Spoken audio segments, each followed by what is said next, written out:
أعوذ بالله من الشيطان الرجيم. بسم الله الرحمن الرحيم. الحمد لله رب العالمين والعاقبة للمتقين والجنة للمؤمنين والنار للمنافقين. الحمد لله الذي جعلنا من المتمسكين بهداية علي بن أبي طالب وأولاده المعصومين. اللهم صل على محمد وآل محمد. الحمد لله الذي جعلنا من الباقين على سيد الشهداء وأولاده وأصحابه المظلومين. الصلاة والسلام والتحية والإكرام على رسوله الكريم شفيع المذنبين وأنيس الغريبين رحمة للعالمين. عني على المؤيد الرسول المسدد محمود أحمد المصطفى الأمجد أبو القاسم محمد. اللهم صل على محمد وآل محمد. ثم الصلاة والسلام والتحية والإكرام على أهل الطيبين الطاهرين المعصومين المنتجبين المنتخبين المظلومين، واللعنة الدائمة على أعدائهم الملعونين بجميع دعوتهم إلى قيام يوم الدين وبعد يوم الدين. أما بعد، قال سبحانه وتعالى في كتابه المجيد: بسم الله الرحمن الرحيم. قد أفلح من زكاها. صلوات. اللهم صل على محمد وآل محمد. الازکیہ صاحب امام زین العابدین علیہ السلام کی طرف سے ہماری راہبری اور ہدایت کے لیے دو چیزیں امام نے چھوڑی. ایک دعاؤں کا ذخیرہ ہے سلسلہ سجادیہ کی صورت میں، اور ایک رسالۃ الحقوق ہے جس میں امام علیہ السلام نے 50 حق بیان کیے ہیں جو ہماری گردن پر ہیں. ایک مومن کی حیثیت سے جو حق ہم نے ادا کرنے ہیں 50 حقوق ہیں.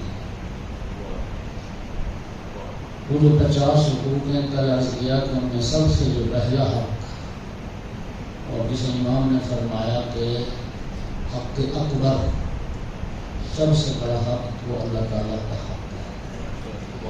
اور اللہ تعالیٰ کا جو سب سے بڑا حق ہے وہ دو چیزیں امام نے فرمائی. ایک اس کی بندگی ہے، دوسرا اس کے ساتھ کسی کو شریک نہ بنانا، اس کے معبود برحق ہونے کی گواہی، اور اس لائق عبادت کی بندگی اور عبادت، یہ اس کریم کا سب سے بڑا ہے. ہم آج تک یہی سنتے یہی پڑھتے آئے کہ حقوق دو طرح کے ہوتے ہیں، حقوق اللہ اور حقوق العباد.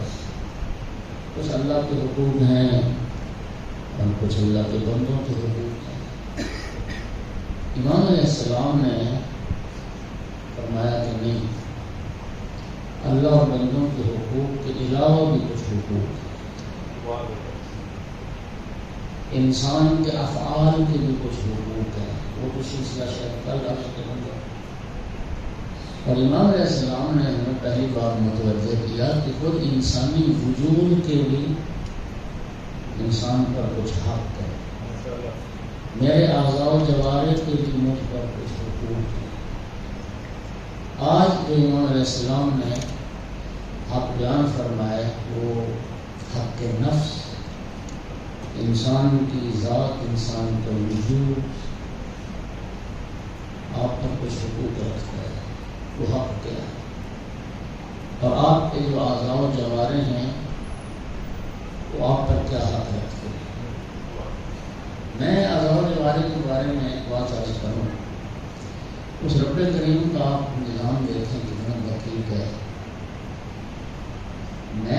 اسے اپنے اعضاء و جوارح سمجھتا ہوں وہ خدا یہ بھی میرے نہیں ہے.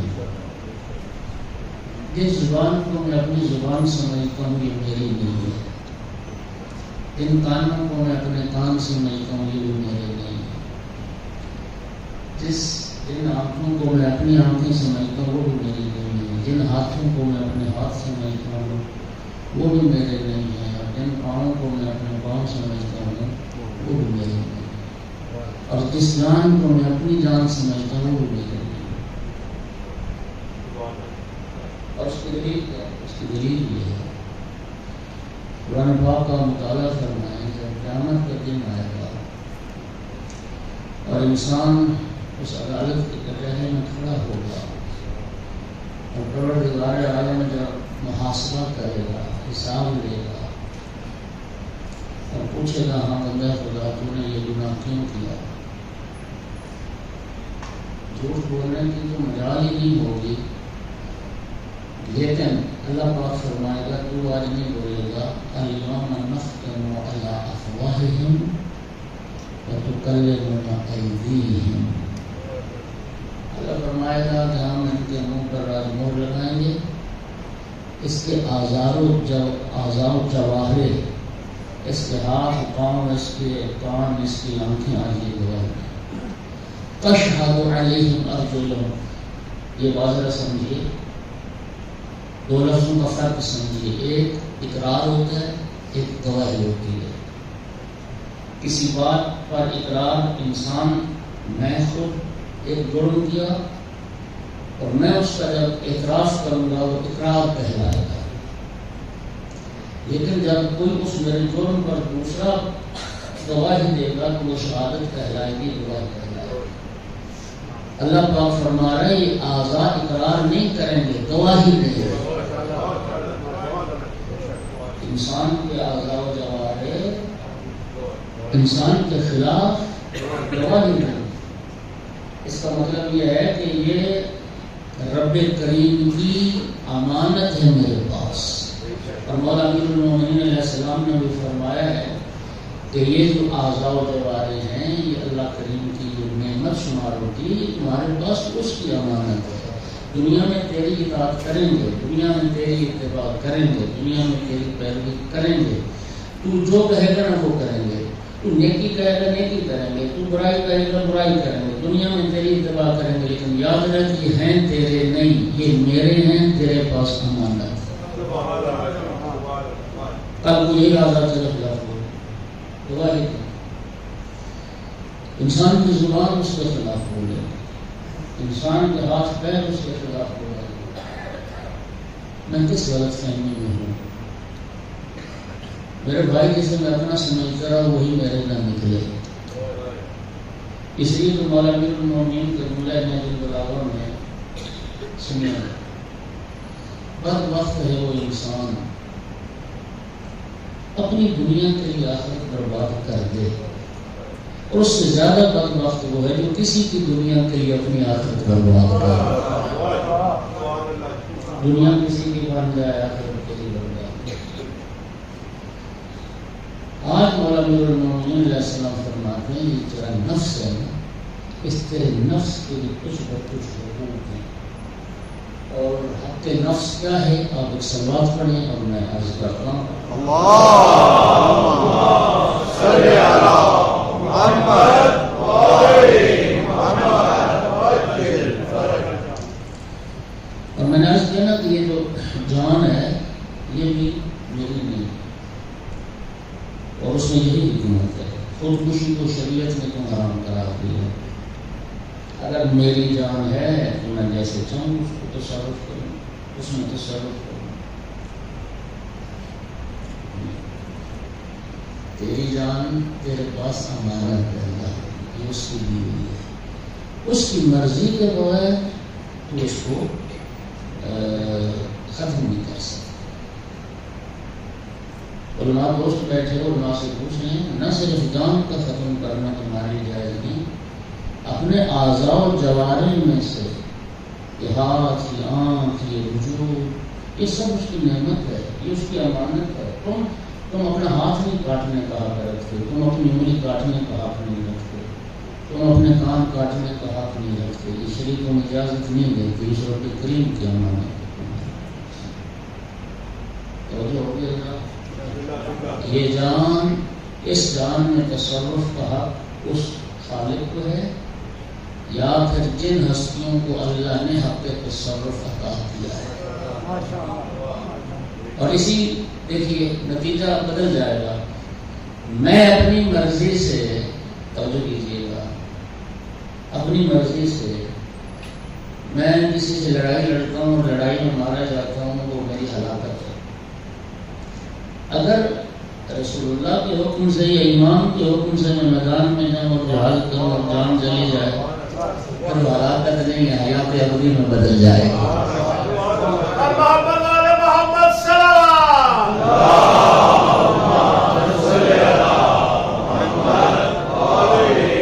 پھر وہ موت ہلاکت نہیں ہے، حیات جاویدانی، پھر وہ شہادت کی موت ہے، پھر وہ افضل ترین موت بن جاتی ہے، کیوں؟ اس لیے اس نے تصرف کیا جسے تصرف کا خدا نے عطا کیا۔ اب حق نفس کیا ہے؟ ذرا سنیے، ایک صلوات پڑھو ذرا سارے حضرات۔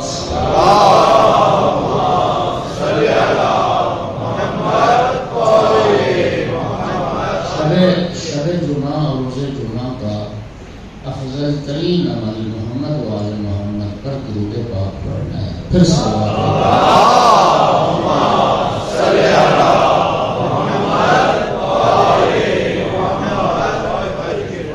فرمایا امام سجاد علیہ السلام نے، وَأَمَّا حَقُّ نَفْسِكَ عَلَيْكَ فَأَن تَسْتَوْفِيَهَا فِي طَاعَةِ اللَّهِ۔ تیری جان کا، تیرے نفس کا جو حق ہے نا تجھ پر، وہ یہ ہے کہ اسے بھرپور طریقے سے اطاعت خدا میں مصروف رکھو۔ اپنے نفس کو اطاعت خدا کی عادت ڈالو، اپنے نفس کو اطاعت خدا کی طرف اور بندگی خدا کی طرف راغب کرو، یہ تیرے نفس کا حق ہے۔ نفس کی سرکشی یہ نفس کا حق نہیں، اطاعت خدا یہ نفس کا حق۔ اور اس کو تم حضرت فرما رہے ہیں کہ آتی بناؤ اس چیز کا، اطاعت خدا کی طرف۔ اور دیکھیے میں ایک بات کی طرح وضاحت کروں، اب افلح من زکاہا، اللہ قرآن میں فرماتا ہے کہ یقیناً وہ شخص فلاح پا گیا جس نے اپنے نفس کو پاکیزہ کر، جس نے اپنے نفس کا تزکیہ کیا، جس نے اپنے نفس کو پاکیزہ بنایا، وہ فلاح پا۔ خداوند عالم نے قرآن مجید میں سرکار دو عالم کی جو رسالت کی ذمہ داریاں ہیں، ان میں سے ایک ذمہ داری کیا ہے؟ وہ یزکی ہے، تزکیہ نفس کرنا، ناپاک نفوس کو پاکیزہ بنانا۔ انبیاء کا ایک کام انسانی نفوس کی طہارت کرنا، ان نفوس کو پاکیزہ کرنا ہے۔ مومنین کرام اطاعت کے نتیجے میں نفس کی جو خواہشات ہیں، جو خواہشات نفسانی، اچھا پھر یہ بحث بڑی دقیق ہے۔ نفس 4-5 قسم کے نفس ہیں، نفس لوامہ، نفس ملہمہ، نفس مطمئنہ۔ یہ جو 3 نفس ہیں یہ اچھے نفس ہیں۔ جب بات نفس کی ہوتی ہے، خواہشات نفس کی ہوتی ہے، مخالفت نفس کی ہوتی ہے، اس نفس سے مراد نفس امارہ ہوتا ہے۔ نفس امارہ ہے جو انسان کو گناہوں کا حکم دیتا ہے، بدی کا حکم دیتا ہے، سرکشی کی طرف بلاتا ہے، اور اسی نفس امارہ کے حکم کو ہی خواہشات نفس سے تعبیر کیا جاتا ہے۔ اور وہ جو نفس کے ساتھ جہاد کرنا ہے وہ بھی اسی نفس امارہ کے خلاف جہاد کرنا ہے۔ اصل سرکشی کا جو منبع، سرکشی اور نافرمانی کا جو مرکز، وہ نفس امارہ ہے، یہ گناہوں کا رخصت ہے۔ اور اس کے خلاف مولا امیر المومنین علیہ السلام فرماتے ہیں، مسلسل جہاد کر کے نفس کے خلاف اپنے نفس پر قابو پاؤ۔ یہ ایک آدھ دن کا عمل نہیں ہے، ایک آدھ مجلس سے آپ اپنے نفس پر قابو نہ پائیں گے۔ مولا امیر فرماتے ہیں مسلسل جہاد ہے اس نفس امارہ کے خلاف اور اس کے ذریعے اپنے نفس پر تم قابو پاؤ۔ صحابہ کرام کی جماعت جب ایک غزوہ سے لوٹے، بلکہ سریہ تھا، نبی پاک اس میں خود شریک نہیں تھے، اس میں سرکار خود شریک ہوں، وہ غزوہ کہلاتا ہے، اور جس میں صرف صحابہ گئے مسلمان گئے وہ سریہ کہلاتا ہے۔ غزوات اور سرایا، ایک سریہ سے لوٹے، ایک میدان فتح کر کے لوٹے، نبی کریم نے فرمایا تم جہاد اصغر کر کے آ رہے ہو، ابھی جہاد اکبر باقی ہے۔ یا رسول اللہ، ابھی یہ جہاد اصغر تھا، تیر تلوار نیزوں سے لڑنا مرنا اور زخم کھانا یہ جہاد اصغر ہے، تو جہاد اکبر کون سا ہے؟ سرکار نے فرمایا وہ نفس کے خلاف جہاد ہے، اور نفس کے خلاف جہاد یہ سب سے بڑا جہاد ہے، اور یہ جہاد مسلسل پوری زندگی یہ جہاد چاہیے، ایک لمحے کے لیے بھی۔ یہ جو ائمہ کی دعائیں ہیں، ائمہ کی دعائیں، الہی لا تکلنی الی نفسی طرفۃ عین، امام کی دعا ہے، اے اللہ ایک لمحے کے لیے، پلک جھپکنے کی دیر بھی مجھے میرے نفس کے حوالے نہ کر، اتنی دیر کے لیے بھی مجھے میرے نفس کے حوالے نہ کرنا، یہ نفس ہلاک کر دے گا۔ اور خدا جانتا ہے تاریخ بھری پڑی ہے، یعنی خواہش نفس کی اطاعت اور پیروی کے نتیجے میں انسان اپنی عظمت انسانی کو بیٹھا، اپنے شرف اور اس وقار سے کتنا گر گیا، اور کیا انسان کی عزت و عظمت پامال ہو کے رہ گئی، اور کتنے بڑے جرائم کا وہ مرتکب ہوتا چلا گیا۔ اس لیے میرے محترم سامعین، خواہش نفس کے خلاف یاد۔ مولا امیر المومنین علی ابن ابی طالب علیہ السلام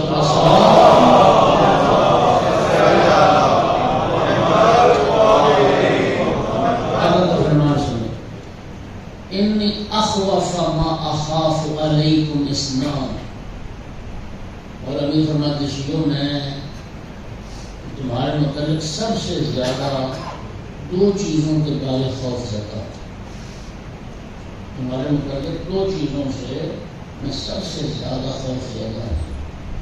وہ کون سی ہیں؟ اتباع الہوا و طول الامل، ہوا و ہوس کی خواہشات نفس کی پیروی اور لمبی خواہشات۔ لمبی خواہشات بھی تمہارے وجود میں پیدا نہ ہوں اور خواہشات نفس کی پیروی بھی نہ کریں۔ کیوں؟ فرمایا طول العمل کیا کرتا ہے؟ لمبی خواہشات کیا کرتی ہے؟ لمبی خواہشات آخرت بھلا دیتی ہیں۔ امیدیں زیادہ ہو جائیں، پرانی ہو جائیں تو وہ آخرت کو بھلا دیتی ہیں، اور جو اتباع ہوا ہے وہ کیا کرتا ہے؟ مولا بھی فرماتے ہیں حق سے روکے، حق سے روکے۔ نبی پاک کی حدیث سنی، حیران ہو جاتے ہیں۔ رسول اللہ فرماتے ہیں خالق کی نگاہ میں اس پر اور آسمان کے نیچے خواہشات نفس کی پیروی سے بڑا کوئی بت نہیں۔ رسول اللہ کی حدیث، اس آسمان کے نیچے پیروی نفس، خواہشات نفس کی اتباع سے بڑا کوئی بت نہیں ہے جس کی عبادت کی جاتی۔ اس خواہشات نفس سے بچیں۔ مولا فرماتے ہیں خواہشات نفس کو اپنے اوپر غالب نہ آنے دو، تم اپنے نفس پر قابو پاؤ اور تم اپنے نفس کے مالک بنو۔ قرآن مجید میں بھی ارشاد فرماتا ہے ارأیت من اتخذ الہہ ہواہ، تم نے دیکھا ایسے شخص کو جس نے خواہشات نفس کو اپنا معبود مان لیا۔ یعنی خواہشات نفس ہوتی ہیں جو معبود بن جاتی ہیں، انسان عبادت کرتا ہے خواہشات نفس کی۔ اور ایک حدیث میں فرمایا ابغض الہ عبیدہ، خدا کی نگاہ میں قابل نفرت اور غیر پسندیدہ ترین اگر کوئی معبود ہے تو وہ خواہشات نفس، خواہشات نفس کی پیروی اور عبادت یہ غیر پسندیدہ ترین معبود ہے اللہ کی نگاہ۔ اس نفس کے تابع نہیں ہونا، اس نفس کو اپنے تابع کرنا ہے۔ صلوات ذرا پڑھیے سارے۔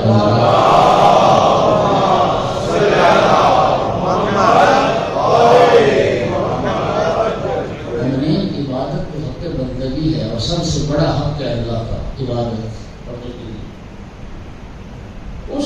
یہ جو کل والا جملہ امام نے واقعہ اکبر بیان کیا نا، یہ آج والی جو گفتگو ہے یہ در حقیقت تفسیر ہے کہ وہ حق اکبر کیسے ادا ہوگا، اللہ کی بندگی کا حق ہم کیسے ادا کریں گے۔ فرمایا وہ حق تبھی ادا ہو پائے گا جب تم اپنے نفس کے اور اعضاء و جوارح کے حق کو ادا کرو۔ جب تم اپنی جان کو اطاعت خدا پر آمادہ کرو گے اور عادت ڈالو گے تو پھر وہ حق بندگی حق اللہ اکبر ہے وہ ادا ہو۔ محاسبہ کرو اپنے نفس کا۔ امام موسیٰ کاظم علیہ السلام صلی علی محمد وآل محمد۔ یہ ذرا حدیث ہے، فرمایا لیس منا من لم یحاسب نفسہ کل یوم، وہ ہم میں سے نہیں ہے کہ ہر روز اپنے نفس کا محاسبہ نہیں کرتا۔ ہر روز اس طرح تاجر لوگ کاروباری لوگ ہر روز حساب کرتے ہیں، آج اخراجات کیا ہے اور انکم کیا ہے۔ امام فرماتے ہیں ہر روز محاسبہ کرو اپنے نفس کو، اپنے اس کٹہرے میں کھڑا کرو، آج پوچھو اطاعت خدا، اطاعت رسول، اطاعت امام کس قدر کی گئی اور معصیت اور نافرمانی کس قدر کی، گناہ کتنے کیے گئے۔ جو محاسبہ نہیں کرتا وہ ہم میں سے نہیں ہے۔ اور فرمایا حاسبوا قبل ان تحاسبوا، حاسبوا انفسکم قبل ان تحاسبوا، قبل اس کے کہ کوئی تمہارا محاسبہ کرے تم خود اپنا محاسبہ کرو۔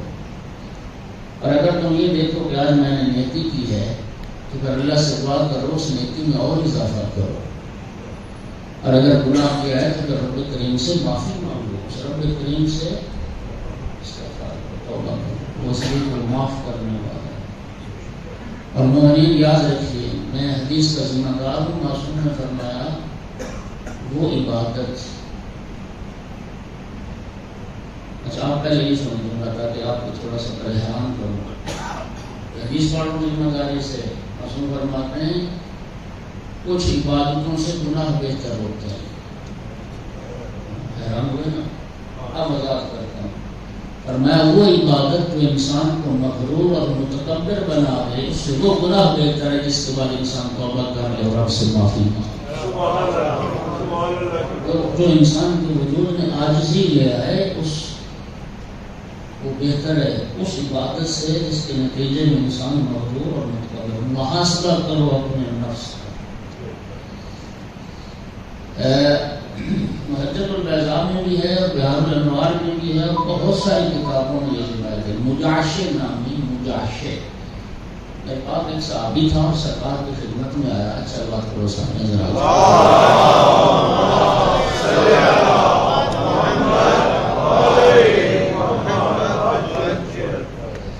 اس نے آ کے سوال کیا یا رسول اللہ مت طریق الی معرفت الحق، یا رسول اللہ حق کی معرفت کا طریقہ کیا ہے، حق کو کیسے پہچانے؟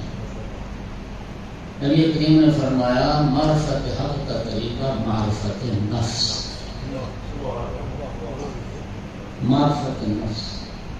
حدیث معروف کو آپ کو یاد ہے من عرف نفسہ فقد عرف ربہ، خود شناسی خدا شناسی ہے، جس نے خود کو پہچان لیا اس نے خدا کو پہچان لیا۔ اگلا سوال کہ یا رسول اللہ وما الطریق الی موافقت الحق، حق کی موافقت کیسے ہو سکتی ہے؟ فرمایا مخالفت نفس کے ذریعے سے، نفس کی مخالفت کرو گے تو حق کی موافقت ہوگی۔ اگلا سوال کیا یا رسول اللہ وما الطریق الی رضا الحق، حق کی رضا کے لیے کیا کریں؟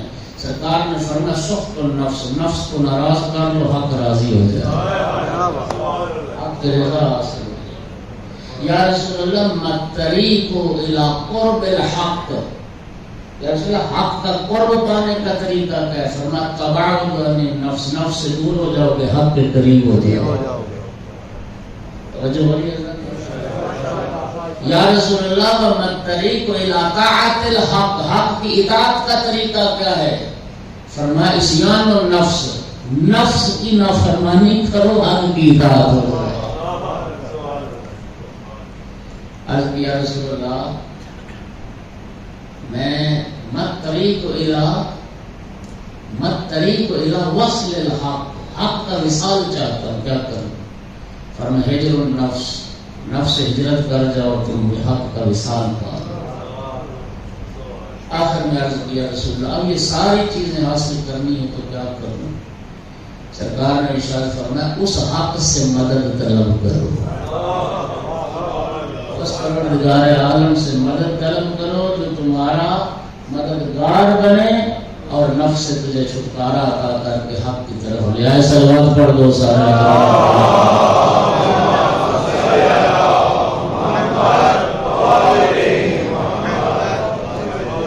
اصل میں وجہ سے پریشان وہ یہ ہے کہ یہ جو موضوع ہے نا یہ کم از کم 1-2 مہینے کا موضوع ہے، 50 حقوق ہے۔ اب ظاہر ہے 5 مہینوں میں کتنے کلام ہو سکتے ہیں؟ اب میں ذرا کوشش کروں گا کہ جلدی تھوڑا سا بھی یا ان میں سے جو میں سمجھوں گا یہ تو خیر میرا کہنا شاید غلط ہے کہ کون سا اہم ساری ہیں تو امام نے بیان فرمایا کہ اس میں اہم اور غیر اہم کی تو کوئی بات نہیں ہے، لیکن باہر اپنے صاف کے اندر جتنے میں بیان کر سکتا انشاءاللہ کروں گا۔ امام علیہ السلام نے فرمایا فَتُوَدِّ يَا إِلَى لِسَانِكَ حَقَّهُ، تیری زبان کا بھی حق ہے تو وہ بھی ادا کر، تیرے کانوں کا بھی حق ہے تجھے وہ بھی ادا کرنا ہے، تیری آنکھوں کا بھی حق ہے تجھے وہ بھی ادا کرنا ہے، تیرے ہاتھوں کا بھی حق ہے، تیرے پاؤں کا بھی حق ہے، تیرے شکم کا بھی حق ہے، تیری شرم کا بھی حق ہے، اور یہ تمام حقوق ادا کرنے میں تو اللہ سے مدد طلب کر، اللہ تیرا مددگار بنے اور تو حق ادا۔ آئیے اب سب سے پہلے یہ زبان جو اللہ نے عطا کی، زبان کا کیا حق ہے؟ یہ زبان مجھ پر حق رکھتی ہے۔ وَأَمَّا حَقُّ اللِّسَانِ فَإِكْرَامُهُ عَنِ الْخَنَاءِ وَتَعْوِيضُهُ الْخَيْرِ وَحَمْلُهُ عَلَى الْأَدَابِ وَإِرْمَامُهُ إِلَّا لِمَوْضِعِ الْحَاجَةِ وَالْمَنْفَعَةِ لِلدِّينِ وَالدُّنْيَا۔ نو فرماتا ہے کہ زبان کا حق یہ ہے کہ اس کو نہ گالی گلوچ سے بچا، یہ زبان گالیاں دینے کے لیے نہیں ہے، وتعویض الخیر، اور اپنی زبان کو عادی بنا کہ اس زبان سے ہمیشہ کلمہ خیر ادا ہو، کلمہ خیر ادا ہو، وہ اجمام ہو، اور زبان کو لگام دے کے رکھ، زبان کو روک کے رکھ۔ ویسے دیکھیے اللہ کریم نے 2 تالے تو پہلے ہی لگائے ہوئے ہیں، 2 ہونٹ اور پھر دانتوں کے اندر جبڑا، تو ان کے اندر زبان کو اللہ نے قید رکھا ہے، اور اس کا فلسفہ بھی یہی ہے کہ یہ دونوں تالے کھلیں گے تو زبان حرکت میں آئے گی، لہٰذا سوچ سمجھ کے اپنی زبان کو حرکت میں لاؤ۔ اللہ جانتا ہے زبان کا معاملہ بڑا اہم معاملہ ہے، خدا کی قسم ہم تو اس کو معمولی سمجھتے ہیں میرا بھائی۔ مولا علی فرماتے ہیں نہج البلاغہ میں، رسول میں فرماتے ہیں جرمہ صغیر جرمہ کثیر، جرم حجم تو وزن تو زبان کا بڑا تھوڑا سا ہے، لیکن جرم اس کا بہت ہے، جرم قلیل ہے لیکن جرم اس کا کثیر ہے، جرم اس کا بہت ہے۔ مومنین کرام اور عامی فرماتے ہیں المرء نہج البلاغہ میں مخبوء تحت لسان، انسان اپنی زبان کے نیچے چھپا ہوا ہے۔ نبی کریم کی حدیث پڑھی ہے، خدا کی قسم بندہ کام کر رہ جاتا ہے۔ رسول اللہ فرماتے ہیں جتنے انسانی بدن کے اعضاء ہیں سب سے زیادہ انسان عذاب میں مبتلا ہوگا زبان کے گناہوں کی وجہ سے۔ آپ کیا سمجھیں؟ زبان کے گناہ۔ محدث البیضاء میں ملا محسن فیض کاشانی نے 30 سے زیادہ گناہ زبان کے بیان فرمائے جو انسان زبان سے کرے۔ علماء لکھتے ہیں وہ 30 گناہ وہ ہیں جن میں ڈائریکٹ زبان ملوث ہے، ورنہ بالواسطہ جن گناہوں میں زبان ملوث ہے ان کی تعداد تو بہت زیادہ ہے۔ اس زبان کے ذریعے سے جھوٹ بولنے والا گناہ زبان سے، گالی دینے والا گناہ زبان سے، اہانت مومن زبان سے، غیبت والا گناہ زبان سے، گلا زبان سے، جی شکوہ شکایت وہ سارے زبان سے، جی کتنے ریا کاری میں چلے جاتے ہیں، اور اس ایک زبان کے گناہ کی وجہ سے، صرف ایک زبان کی اس وجہ سے کتنے لوگ قتل ہو گئے، کتنے لوگ مارے گئے، کتنے لوگ لوٹے گئے، کتنے لوگوں کے گھر جلائے گئے، اسی زبان میں گناہ کروا۔ زبان کے کنٹرول کا ہمیں پیغمبر اللہ علیہ پیغمبر حکم دیتے ہیں، زبان کے قابو پا۔ ایک حدیث میں معصوم نے فرمایا بولنا چاندی ہو تو چپ سننا ہے، اپنی زبان کو خاموش رکھنے کا عادی ہے۔ اچھا ایک حیران ہو جاؤ گے، امام محمد باقر علیہ السلام نے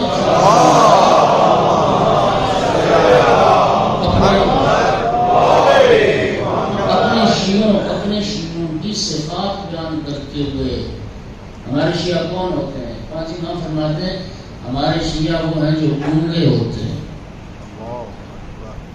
ہمارے شیعہ گونگے ہوتے ہیں۔ کیا مطلب؟ زبانیں بند رکھتے ہیں، جی زبان وہاں کھولتے ہیں جہاں کھولنا زبان ضروری ہو اور دین و دنیا کے لیے فائدہ مند ہو۔ اور اس حدیث میں بھی امام نے یہی فرمایا، زبان کا حق یہ ہے کہ جہاں دین و دنیا کا کوئی فائدہ ہو یا جہاں بولنا بہت ضروری ہو وہاں پہ زبان کو کھولا جائے، فضول لغویات میں، بیہودہ گوئی میں، گالی گلوچ میں، مومن کی غیبت میں اپنی زبان کو نہ کھولا جائے، اور خیر کا عادی بناؤ، تمہاری زبان ذکر خدا میں مشغول رہے، تمہاری زبان ذکر محمد والے محمد میں مشغول رہے، تمہاری زبان تلاوت قرآن میں مشغول رہے، تمہاری زبان کے خیر کی عادی بنے، خیر کی۔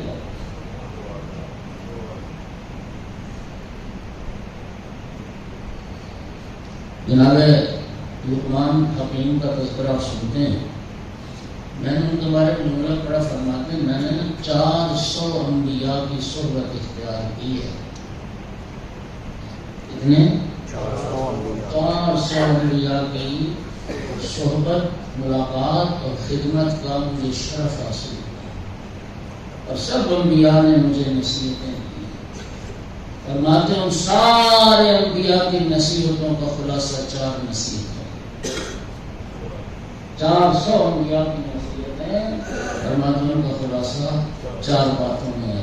پہلی فرماتے تھے نماز میں اپنے دل کا دھیان رکھو، خیال رکھو، حفاظت کرو، توجہ رب کی طرف رہے۔ دسترخوان پہ جاؤ تو شکم کی حفاظت کرو، کہیں حرام پر لقمہ داخل نہ کرو۔ کسی کے گھر جاؤ اپنی نظر پر کنٹرول رکھو، اور لوگوں کے درمیان بیٹھے ہو تو اپنی زبان پر قابو رکھو، زبان پر قابو۔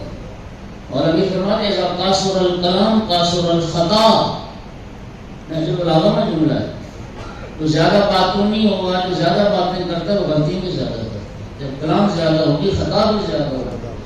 اور اسی نہج البلاغہ میں جناب امیر نے فرمایا ایسا کم العقل ناقص الکلام، جب عقل کامل ہو جاتی ہے تو پھر کلام کم ہو جاتا ہے، تو قضا زیادہ گفتگو نہیں کرتے ہیں، اپنی زبان پر کنٹرول کرو۔ یہ وہ ہمارے ایک محاورہ میں کہتے ہیں کہ زبان ہی ہوتی ہے جو تخت پہ پہنچا دے، یہ تخت پہ پہنچا دے۔ اسی جناب لقمان کو کسی نے کہا تھا کہ گوشت خند ایک جانور کا جو گوشت کا بہترین حصہ ہے وہ لے کے آؤ، تو وہ زبان لے کے آئے، پکا کے نا سامنے رکھی زبان۔ اس نے کہا جس کا جو بہترین حصہ ہے نا اس جانور وہ لے کے آؤ، اگلے دن پھر زبان لے کے آؤ۔ انہوں نے کہا بہترین حصہ بھی یہی زبان ہے اور بدترین حصہ بھی یہی زبان ہے۔ امام زین العابدین علیہ الصلوۃ والسلام صلی اللہ محمد روایت بڑی خوبصورت. امام فرماتے ہیں صبح کا جب وقت ہوتا ہے نا تو زبان باقی اعضاء و جوارح کی خیر خیریت معلوم کرتی ہے. زبان آنکھوں سے، کانوں سے، ہاتھ پاؤں سے خیر خیریت پوچھتی ہے. اعضاء و جوارح کہتے ہیں کہ زبان تیری بڑی مہربانی ہے، تو ٹھیک رہے گی نا تو ہم بھی امن میں رہیں گے. جس دن تو غلط ہوگی نا پھر ہماری بھی خیر نہیں ہے. تیری مہربانی، تیرے ٹھیک رہنے سے ہم سارے ٹھیک ہیں. اور اس میں حدیث میں ملا کہ تیری وجہ سے ثواب میں بھی ہم شریک ہوتے ہیں اور تیری وجہ سے ہم عذاب بھی بھوگتے ہیں اس زبان کی وجہ سے. وہاں فرماتے ہیں خیر کا عادی بناؤ، ذکر خدا کا عادی بناؤ، محرمات سے بچو. اور یقین کیجیے کیا کیا گناہ ہیں. اور ہمارے معاشرے میں دیکھیے انسان مادی ترقی کرتا جا رہا ہے نا تو روحانی پستی میں گرتا جا رہا ہے.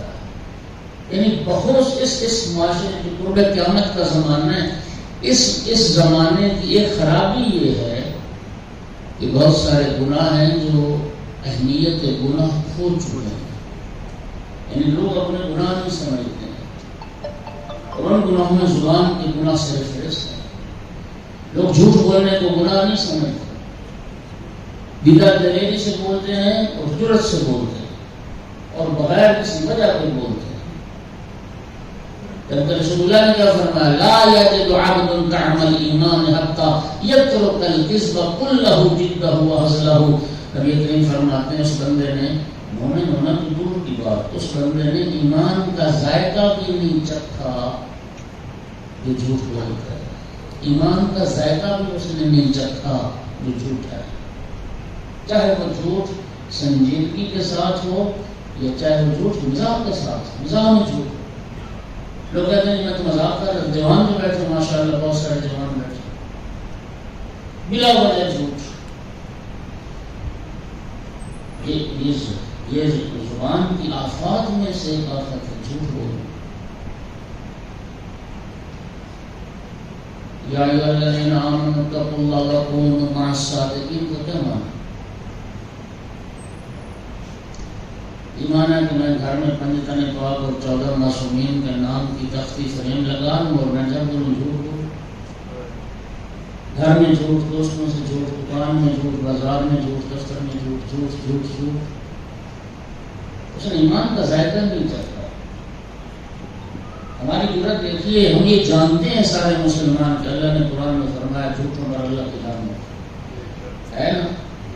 فاسقین پر خدا کی لعنت ہے یا نہیں؟ تو پھر ہمارا حوصلہ دیکھیے نا، یہ جانتے ہوئے بھی کہ رب کا غضب ہے جھوٹ بولنے والوں پر اور ہم پھر جھوٹ بولتے ہیں. ہم سے تو پھر وہ نجران کے عیسائی اچھے رہ گئے. جھوٹوں کی لعنت ہی ہونی تھی نا مباہلہ میں. تو نبی کریم اہل بیت کو لے کے آئے، انہوں نے ہاتھ کھڑے کر دیے، نہیں ہم مباہلہ نہیں کریں. ان کے سب سے بڑے پادری نے اپنی عیسائی جماعت سے کہا تھا یہ تمہیں بادل نظر آ رہے ہیں نا، آسمانوں میں بادل نہیں، ان میں عذاب بھرا ہوا ہے. آج اگر تم نے ان کے ساتھ مباہلہ کیا تو پھر یاد رکھو قیامت تک کے لیے عیسائیت کا نام و نشان مٹ جائے گا دنیا سے. عذاب ہے یہ عذاب. وہ انہوں نے مباہلہ نہیں کیا، جزیہ دینا قبول کر لیا، لعنت سے بچ گئے. اور ہم مسلمان یہ جانتے ہوئے کہ وہ اللہ کی جھوٹوں کے لعنت میں جھوٹ بولتے ہیں. غیبت میں التماس کروں گا اللہ محفوظ فرمائے پروردگار ہر گناہ سے محفوظ. آپ امام خمینی کی 4 حدیث کو ذرا پڑھیے گا، کتاب میں 4 حدیث اردو ترجمہ اس کا موجود ہے. امام نے روایت ایک ذکر کی غیبت کو گناہ نہیں سمجھتے. سارا دن نکلا غیبت مومن کی غیبت. اللہ اکبر.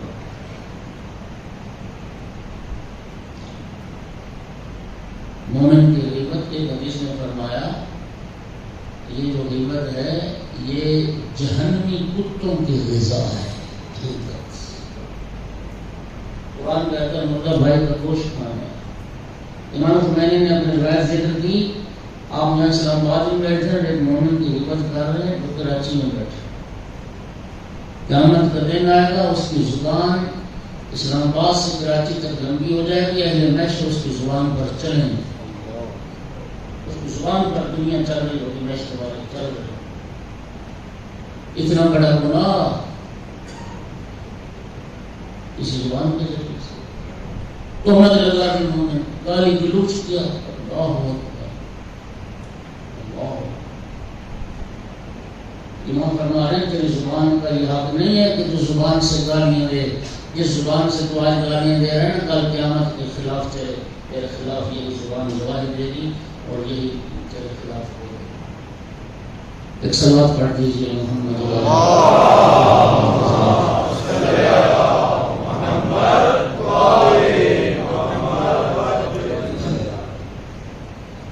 فرمایا امام علیہ السلام نے کہ زیادہ چلنے سے، زیادہ بولنے سے اور بے فائدہ بولنے سے اس زبان کو روکو،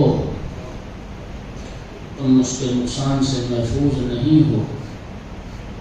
اور فرمایا زبان عقل کا گواہ اور اس کی دلیل سمجھی جاتی ہے،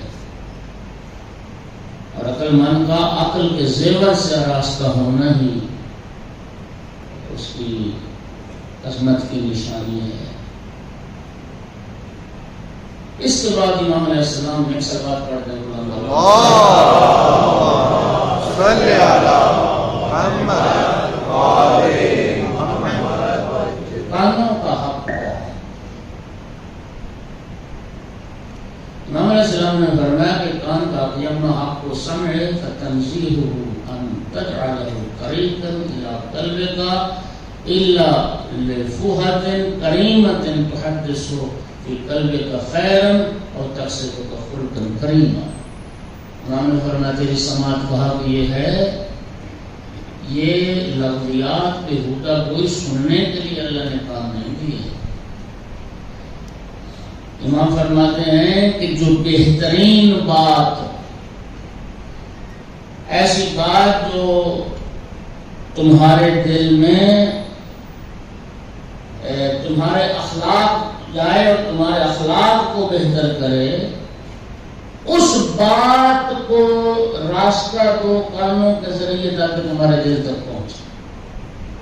یہ کان باتوں کو تمہارے قلب تک پہنچاتے ہیں، تمہارے دل تک پہنچانے کا یہ ذریعہ ہے۔ خیر بھی انہیں کانوں کے ذریعے دل تک پہنچتا ہے، شر بھی انہیں کانوں کے ذریعے دل تک پہنچتا ہے۔ اور امام فرما رہے ہیں خیر کو پہنچاؤ کانوں کے ذریعے قلب تک، شر کو نہ پہنچاؤ۔ خیر کے علاوہ شر کے لیے یہ راستہ بند کر۔ نہج البلاغہ میں صفات المتقین پر جو مشتمل خطبہ ہے مولانا امیر المومنین علیہ السلام کا، اس نے مومنین کی صفات کو مولانا امیر المومنین علیہ السلام نے بیان فرمایا۔ ان میں ایک صفت متقی کی یہ بیان کی گئی ہے، توجہ دیجیے گا۔ متقی کون ہوتے ہیں؟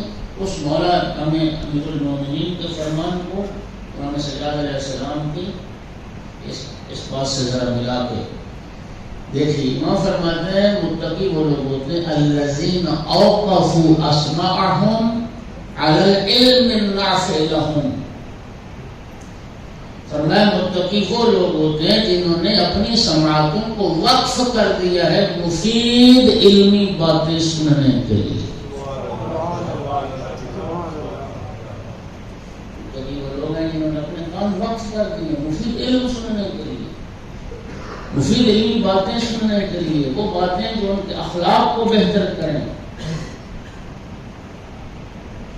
وہ لغویات نہیں سنتے، گفتگوئی نہیں سنتے، مومن کی غیبت نہیں سنتے۔ یاد رکھو السامع للغیبت المغتاب، غیبت سننے والا اتنا ہی مجرم ہے جتنا غیبت کرنے والا مجرم۔ اس کے بعد امام علیہ السلام نے فرمایا اما حق کو بصر کہا، تیری آنکھوں کا بھی ایک حق ہے، اور وہ کیا ہے؟ فَغَضُّهُ عَمَّا لَا يَحِلُّ لَكَ، جس چیز کی طرف دیکھنا حلال نہیں ہے اس طرف سے اپنی آنکھوں کو بند کر، یہ تیری آنکھوں کا حق ہے، بند کر لے اپنی اسی خطبہ صفات متقین میں بھی ایک صفت ہے غض عما لا يحل النظر الیہ، جس چیز کی طرف دیکھنا خدا نے حلال نہیں کیا اس طرف سے اپنی آنکھوں کو بند کر دے۔ النظر سہم مسموم من سہام ابلیس، یہ پاک کی حدیث، یہ نگاہ جو ہے یہ شیطان کے زہریلے تیروں میں سے ایک تیر، یہ گناہ کسی لیے، یہ جو شہوت کی نظر ہے، یہ جو غلط نظر ہے، جن چیزوں کی دیکھنا حرام ہے، یہ اس کی اسی لیے۔ اور آج تو معاشرے میں خدا معاف کرے، پردے والا تو رواج ہی نہ رہا، بے پردگی تو عام ہوگی، لوگوں کی غیرت ہی ختم ہوگی۔ ان کی بہنیں بیٹیاں ننگے سر ہوتی ہیں بازاروں میں، پہلے سر ننگا ہوتا تھا، اب جسم ننگا ہوتا ہے، نیم برائے۔ اگر میں یہ کہوں کہ مرد زیادہ ڈھکا ہوا ہوتا ہے عورت سے تو شاید میں غلط نہیں کر کیا کروں؟ اور پھر ہمارا نظام تعلیم ایسا، ہمارا ماحول ایسا ہو گیا،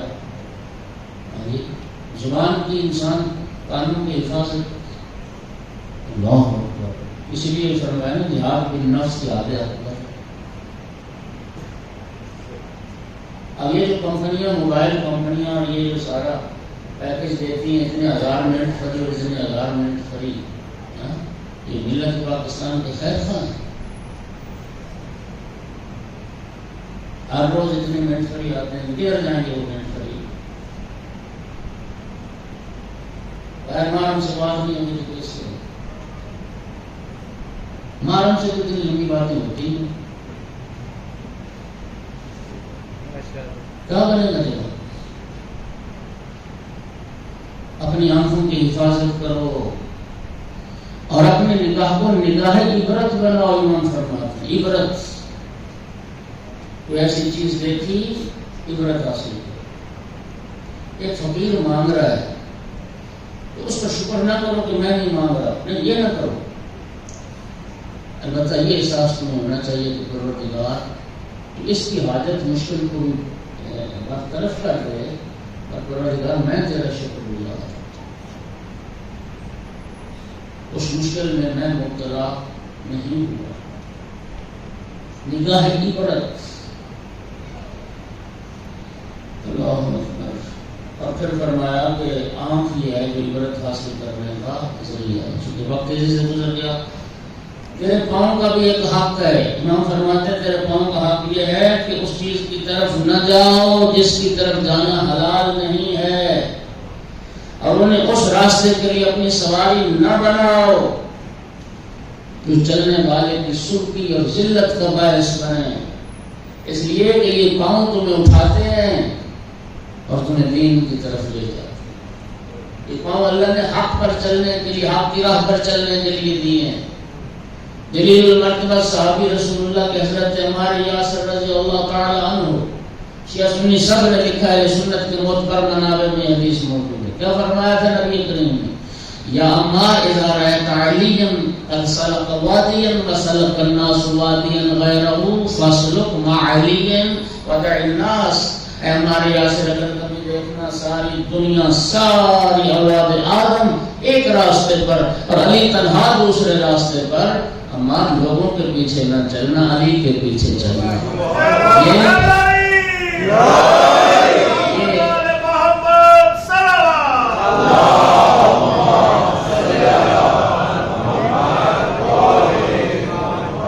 یہ پاؤں اللہ نے مولا علی کی راہ پر چلنے کے لیے عطا، آل محمد کے راستے پر چلنے کے لیے عطا کیے۔ یہ حق کا راستہ ہے، یہ تمہارے پاؤں کا حق ہے۔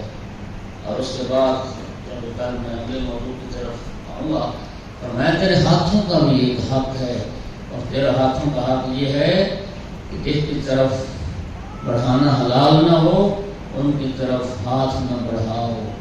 اگر حرام کی طرف تمہارے ہاتھ بڑھیں گے، آخرت میں اللہ کے عذاب میں مبتلا ہوگے، اور دنیا میں لوگوں کی ملامت سے تم محفوظ نہ رہو گے۔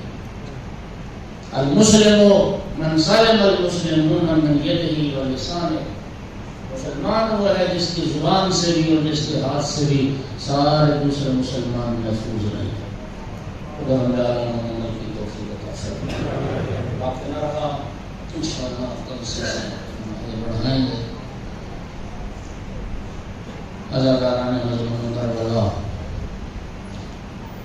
آئے امام حسین علیہ السلام کی غربت مظلومیت پر چاندان شکوفا میں تمام شہیدان کربلا کے سر 11 محرم کو کربلا سے روانہ ہوئے، لیکن امام حسین علیہ السلام کا سر مبارک اسی عصر عاشور کو کربلا سے روانہ کر دیا گیا تھا. مجھے معاف کرنا، سادات بیٹھے ہو، غیر سادات بیٹھے ہو، سارے مجھے معاف کرنا. سامع گرامی، عمر ابن سعد نے خولی ملعون سے کہا کہ ابن زیاد کو حسین کے ساتھ ہماری جنگ کی اطلاع ہو چکی اور ابن زیاد شدت سے نتیجے کا منتظر ہے. اس جنگ کا نتیجہ کیا ہوا؟ لہذا ایسا کرو کہ جلدی سے حسین کا سر لے کر تم کوفہ پہنچو ابن زیاد کے پاس. ازادارو جانتے ہو، دیکھ آئے ہو، 10 فرسخ کا فاصلہ ہے، 10 فرسخ کا. عصر عاشوراء کی شہادت ہوئی، خولی ملعون کے حوالے سر کیا گیا. ازادارو سر کو لے کے چلا کیسے؟ اس حرامزادے نے ایک رسی میں سر کو پکڑا، ایک رسی میں سر پکڑنے کے بعد گھوڑے کی گردن سے لٹکایا. 10 فرسخ کا فاصلہ. گھوڑے کو بڑا تیز دوڑاتا ہوا، امید میرے مسلم بھی ساتھ تھا، خولی بھی ساتھ تھا، تیز دوڑاتا ہوا کہ کسی طریقے سے ابن زیاد تک ہی پہنچ جائے. سر میں نے پڑھ دیا، تھوڑا سا تصور کریں، تصور میں لائیں. جب وہ گھوڑا تیز دوڑتا ہوگا اور ریت کے ٹیلوں سے بلندی پستی سے گھوڑا گزرتا ہوگا، فرزند زہرا کے سر پر کیا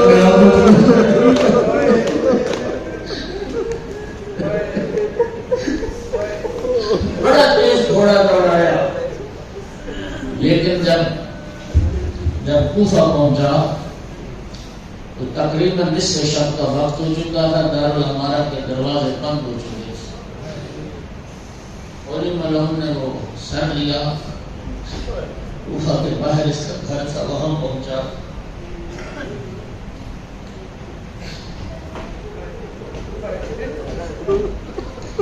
بیوی اس کی مومنہ تھی. اپنی اس مومنہ حب اہل بیت بیوی سے چھپانے کے لیے بتاؤں کس مہمان خانے میں ٹھہرایا.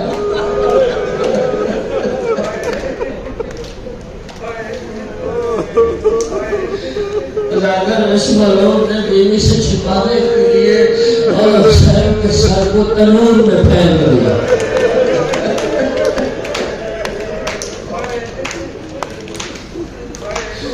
تنور میں سر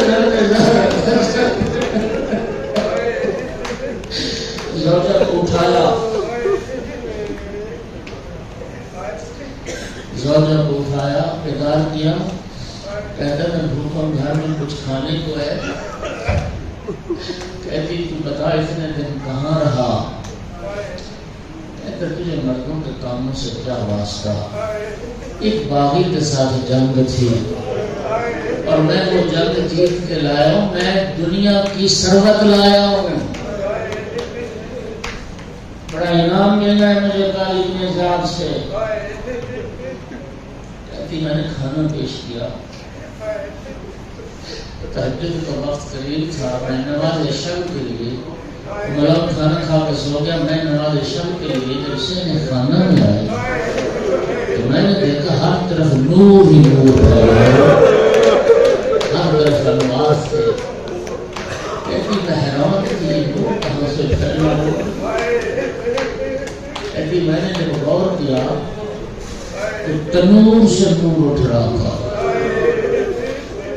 اللہ اکبر. کہتی ہے نور ہے یا نار ہے، میں نے آپ روشن نہیں ہوئی، پھر کہتی ہے میری نظروں پر دھوکا، یہ تو نور ہے۔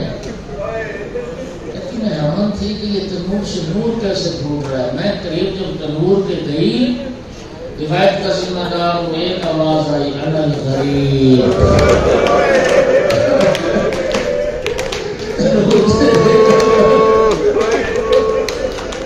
میں غریب حسین یہاں پر بعض کیفیتوں کے اظہار کے لیے کسی کیفیت تاری ہوئی، کہتی میں کیا دیکھ رہی ہوں، کچھ نور کی فضا میں سفید پرندے آ رہے ہیں، ملائکہ ہے جو محل پرواز ہے، اور حوران جنت میرے گھر میں اتر رہی ہیں، اور میں نے چند بیویوں کو دیکھا جن میں جناب حوا، جناب حاجرہ، جناب مریم، جناب آسیہ، تو سب یا حسین یا حسین۔ میں نے ایک حور کو دیکھا جو کہہ رہی تھی ترے کو راستہ چھوڑو، حسین کی ماں آ رہی ہے، راستہ بناؤ، حسین کی ماں آ رہی ہے۔ میں نے اسی کیفیت میں دیکھا